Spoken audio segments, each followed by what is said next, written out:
everyone, welcome again, and today on Tipping the Scales, we're going to take a look at a few Chap Mei sets. These are pretty cheap, $5 a piece. Bought them at my local Dollar General, and they're pretty nice. First, we'll take a look at this boat. It's a one-man boat, and it looks pretty good. I mean, easily usable with G.I. Joe. You know, just a recon craft. I think it looks pretty nifty. Comes with a few things. Gun for our diver here, a backpack for our diver, an underwater camera. I could not figure out what this was. It looks like a rebreather, but it doesn't quite fit anywhere on the figure or with this, so I mean, I don't know. I guess I don't know. It just doesn't work, and plus he's got this right in front of him. He's got a rebreather right in front of him, so it's not a rebreather. This Chap Mei figure is a little different because he has ankle articulation. Most Chap Mei figures do not, of course, and the reason being is for his flippers. Changing gears, we've got another cool set. Now, Chap Mei is known for its oversized weapons, and it gives us a way oversized Uzi. That is huge. You can look at that with the figure. But they did tone down the pistols a lot. The pistols look to be normal sized. This one actually looks to be a little bit small, because I mean, that's tiny. This one getting into that oversized, but not terribly. And then this walkie-talkie. We've got this soldier. That netting on the helmet gives a slight World War II vibe, but he does look like they're trying to make him look modern. So yeah, I mean, it's kind of a mix, but it works. And then this drone, which is really awesome. I like it a lot. Comes with two missiles that go in here, and press that button up there, and of course it fires. It doesn't fire very hard, but it was a cool, I kind of like that they did that. It's a cool little add-on. So yeah, both these sets I found at Dollar General for $5 each. I mean, these, it puts me in the mind of the old school Chap Mei sets. These were fun,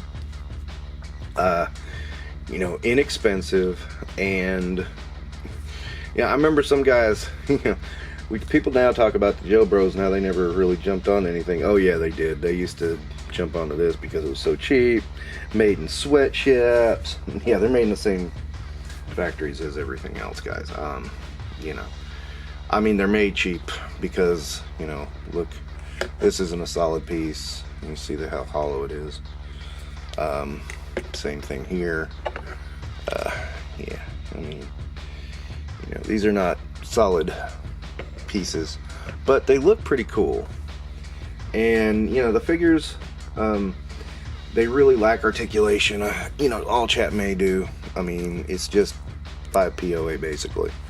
Now, my one big gripe about Chap Mei is they always had them in these kind of poses, and it makes it a little difficult to leave them as background guys with poses like that, because then, you know, you can't change it up and move them around a little bit, and you know, they kind of always got to stay in the same static pose. I suppose a diver is okay because his neutral pose is a little bit better, so that might work a little bit better. But yeah, these kind of poses always did bother me.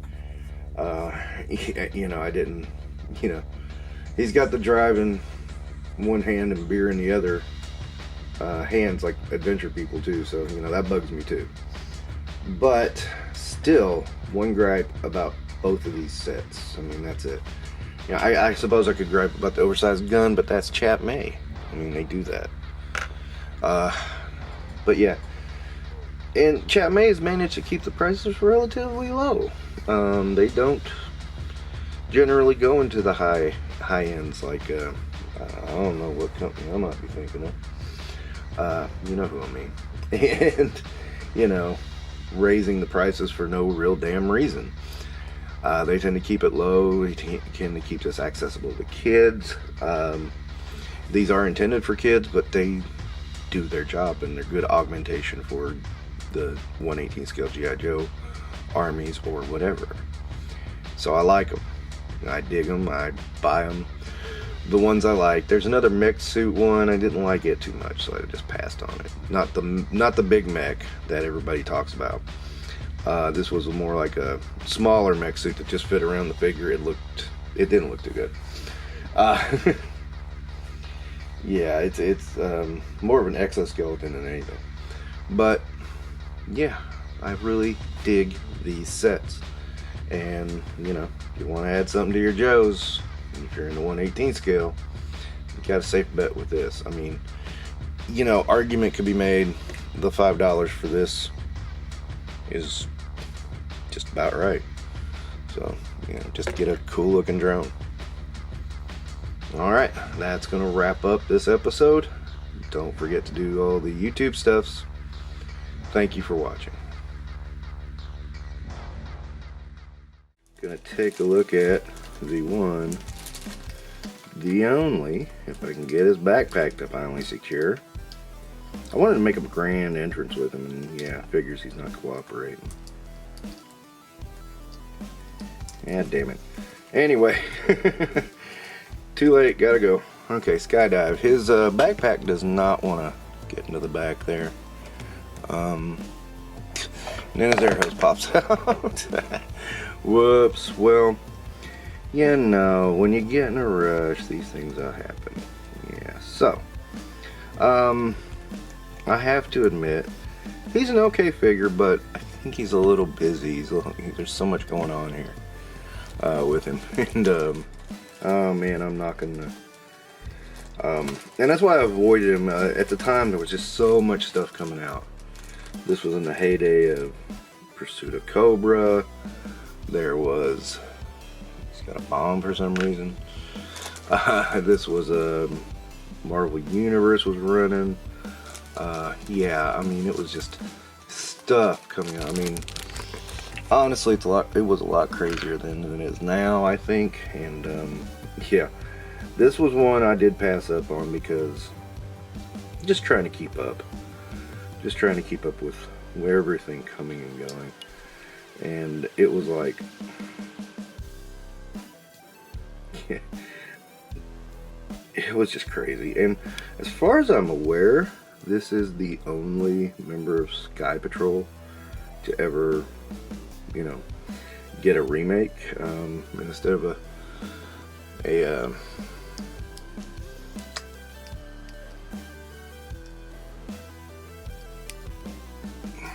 what do you call it? Yeah, instead of a God, parachute. Shit, why can't I think of the word? You get this. It's a little better. And I have no idea where this is supposed to go. But he does have his Skydive. I mean, your normal G.I. Joe articulation right here. Double jointed knees, double jointed legs.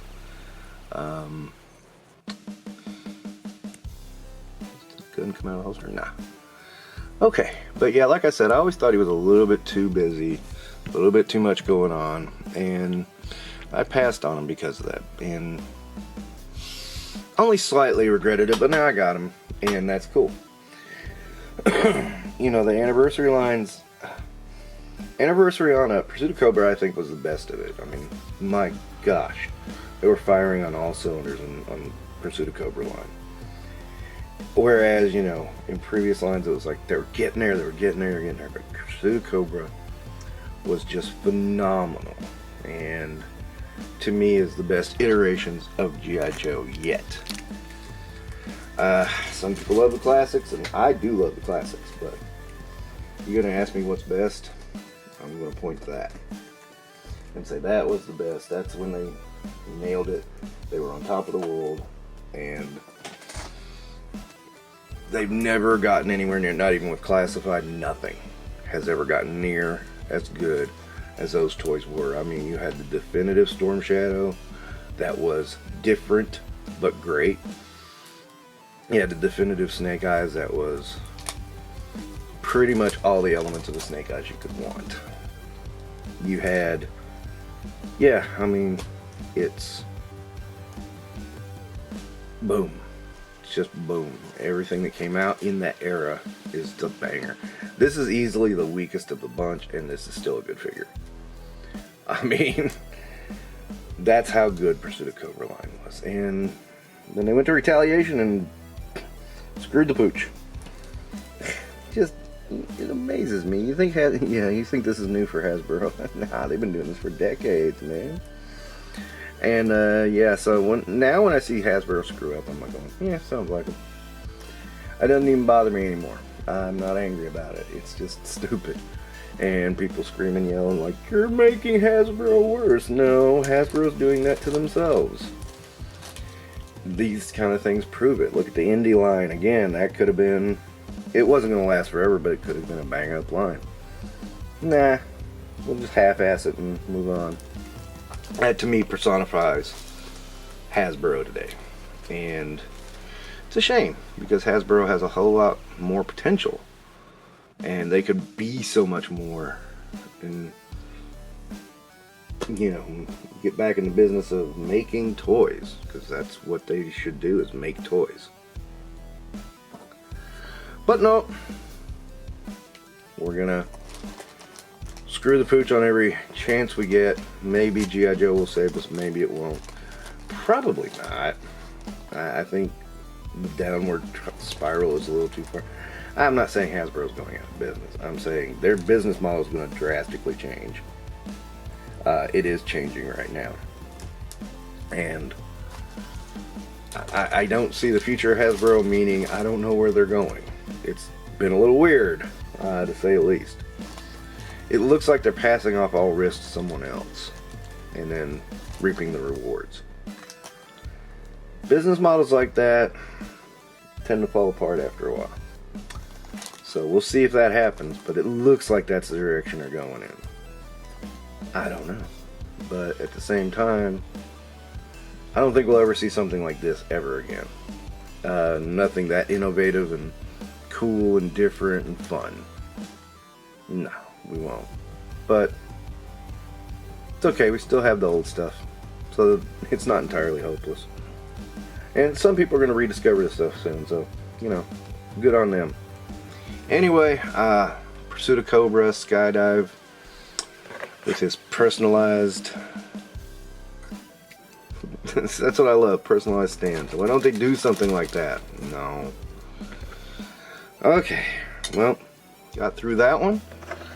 That was a little difficult, but that's okay. Thank you for watching, and you guys don't forget to do the YouTube stuff, and you take care.